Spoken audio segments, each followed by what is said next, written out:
Well, good afternoon, ladies and gentlemen, and welcome to the season opening concert of the Mid-Columbia Master Singers for this, our 2018-19 season. My name is Justin Raffa. I'm the artistic director of the Mid-Columbia Master Singers, and I'll be serving as the conductor for the first half of today's concert program.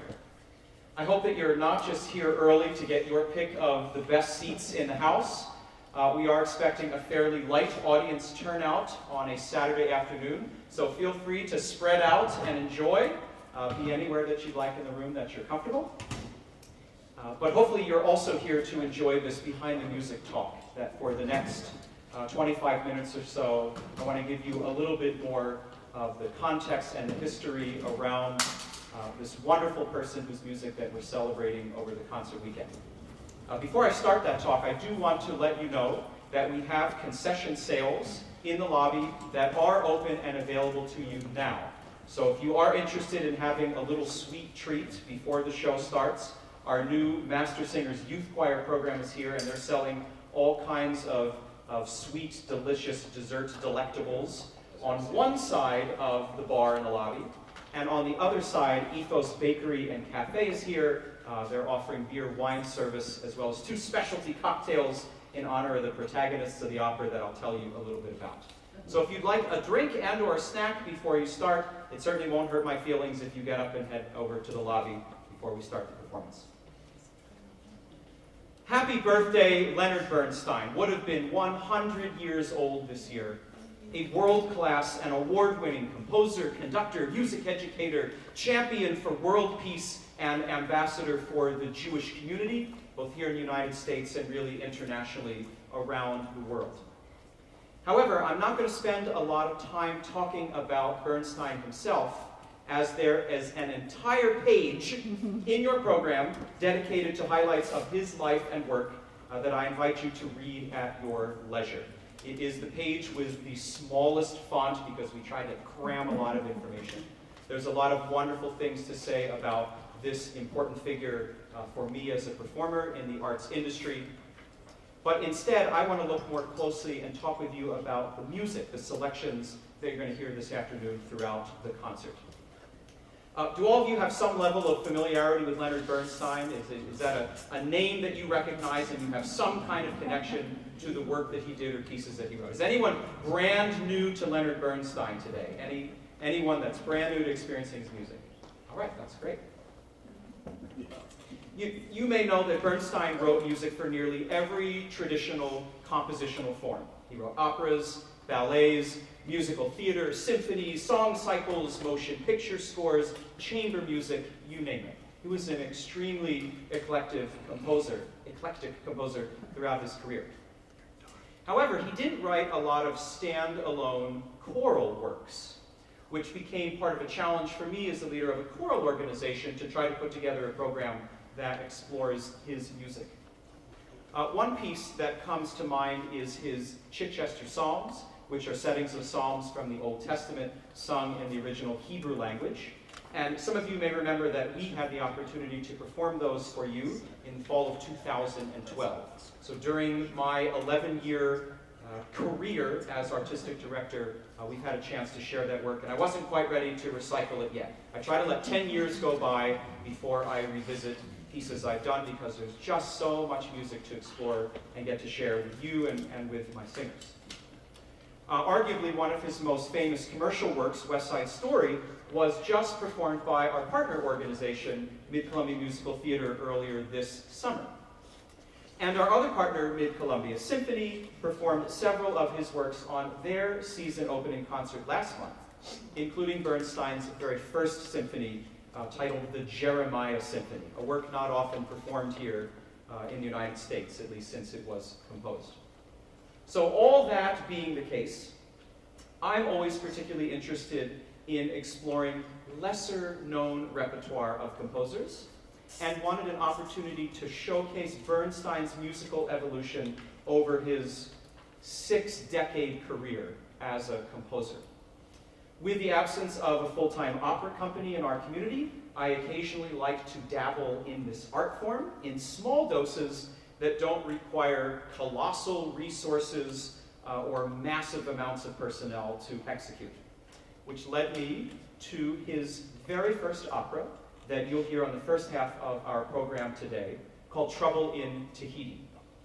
Is anyone familiar with this opera by chance? Has anyone had an opportunity to see it or listen to some of the music? Great, so we will set the standard for you today on what this piece is supposed to sound like. Let me give you a little bit of context on this opera. Bernstein was on his honeymoon in 1951. He was 33 years old when he began composing his very first opera, which turned into a very candid portrait of a troubled marriage of a young American middle-class suburban couple. It was written between two of his biggest Broadway successes, On the Town in 1944, and Candide and West Side Story in 1956 and 1957. Trouble in Tahiti draws upon popular song styles to deliver a sort of critique of post-war American materialism. Beneath the couple's marital troubles, we discover a profound longing for love and intimacy. Their spiritual emptiness, if you will, in contrast to the traditional expectations of the day, of what it meant to be successful and what it meant to live a happy life, were often driven by the allure of consumerism or American capitalism. You'll hear these contrasts emphasized by sudden stylistic shifts in the opera. How many of you are familiar with the television series Mad Men that came out on AMC a few years ago? This certainly gave me a really intimate portrait of what life was like in the late 40s going through the 50s and into the early 60s, at least in the sort of business sector in New York City and in the Northeast. Whether you're familiar with Mad Men or not, recall for a moment the stereotypes surrounding expectations of women and men in this country in the early 1950s. And you probably would think of the husband who leaves to go to work and serves as the breadwinner of the family, and the wife who stays at home, cares for the children, minds the house, makes the meals, etc. The opera begins with a trio singing of this idyllic middle-class life in 1950s suburbia. You'll hear close harmonies and jazz-inspired rhythms that help create this idealized representation of American life at the time, living in a little white house, which is one of the lyrics that the trio sings. And to me, they're real flashbacks of the actual sounds of radio commercials that you would have heard in that time, a la the Andrews sisters, all the little jingles that companies used to come up with before they went into more instrumental and electronic music, or simply abandoned having some kind of jingle at all connected to their product. Throughout the opera, this trio functions as a sort of contemporary Greek chorus who provide commentary on the drama unfolding on the stage, and they often present that to us in the form of satire. If you're familiar with the historical origins of this art form of theater, and we go back to the BC days in Greece, we know that there was a chorus who came out and often presented their material together in unison. It typically happened at the beginning of the show, at the end of the show, and at critical times in between when they wanted to comment on the actions or the decisions that the principal cast members had made. That is the role that this trio will play throughout the opera. They serve as the role of the chorus or the ensemble. There's not a 20 or 30 plus chorus. It is served by the function of these particular three singers.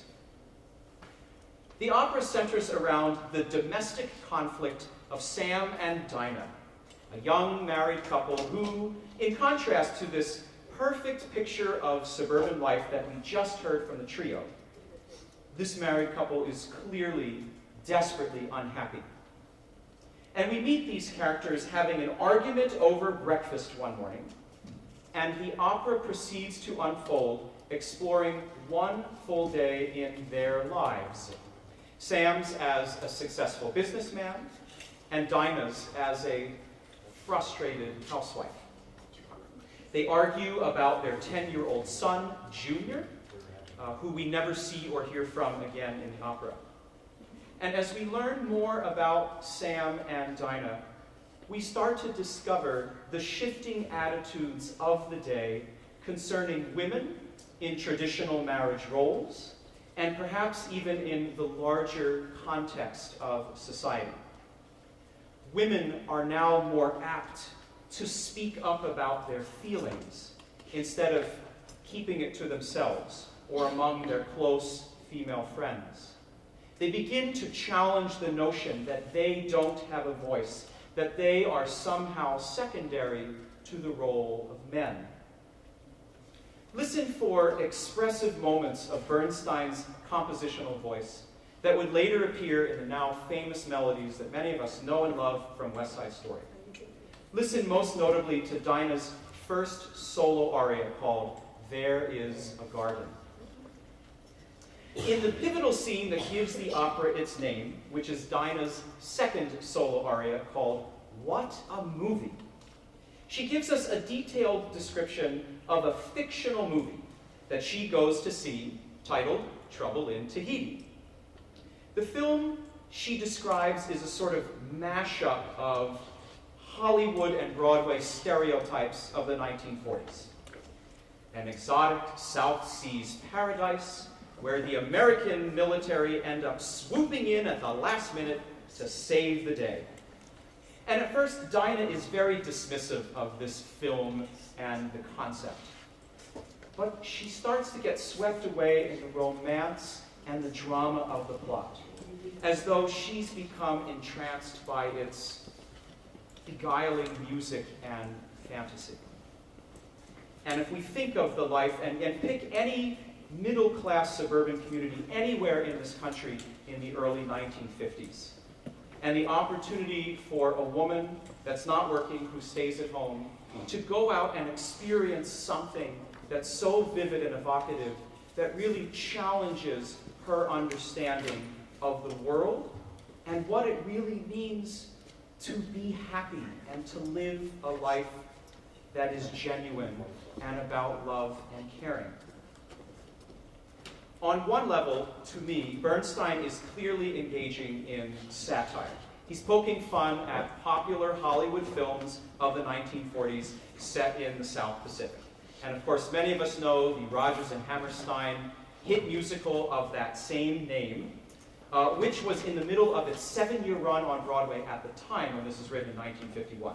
So we knew that Bernstein and his colleagues were very familiar with that particular musical and the sort of styles that composers were emulating at the time. They're very formulaic in a way that the plot devices were uncovered. But on the other hand, Bernstein ends up replicating a number of what we might today consider harmful cliches and questionable language in order to make this satirical point.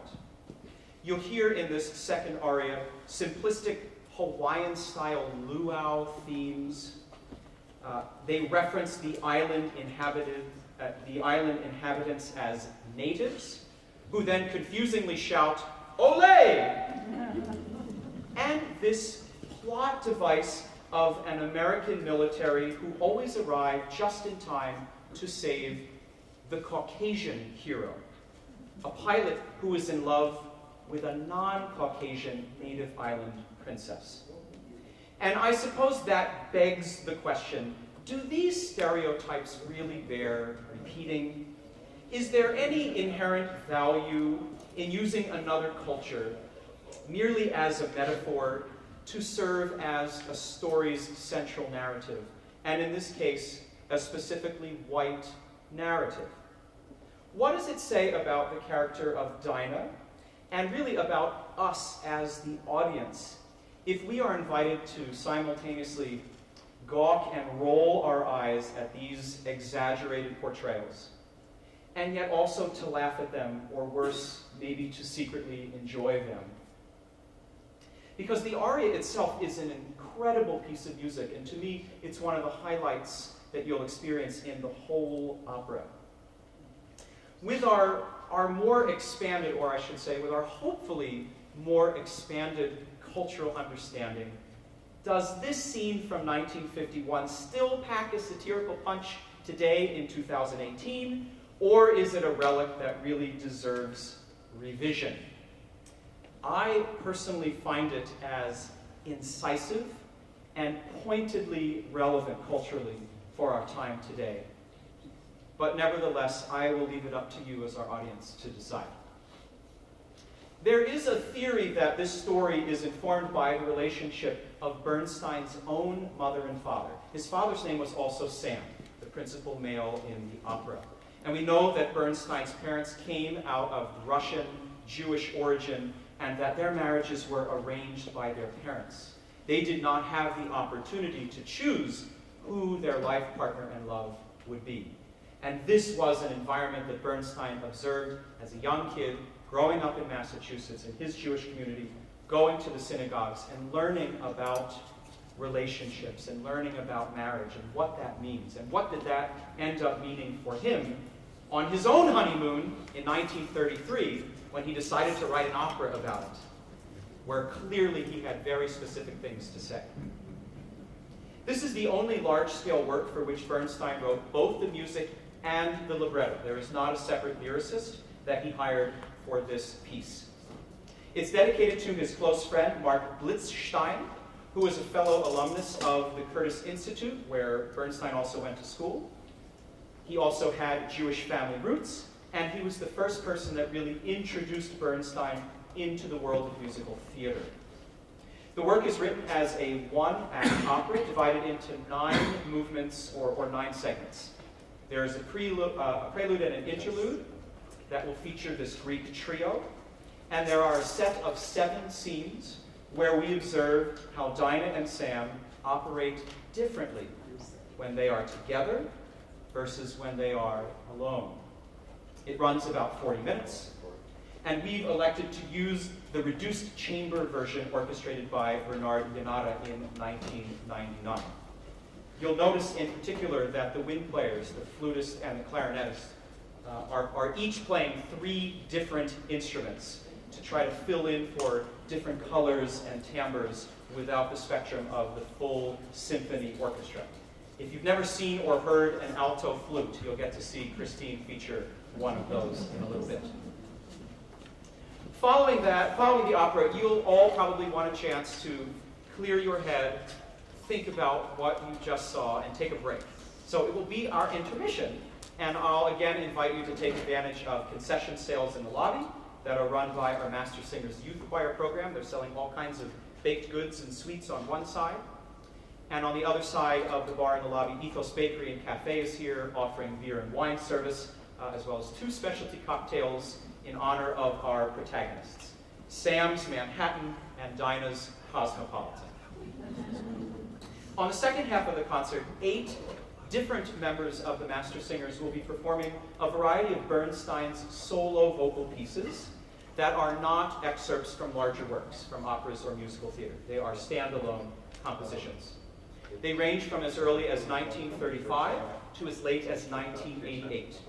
And you'll see the dates of those compositions provided to you in your program on the first page on the program page. They are not ordered chronologically. They are organized aesthetically to try to give you a variety of tempi, slow, fast, a variety of moods, affects, major key versus minor key, just to sort of change up the listening experience for you.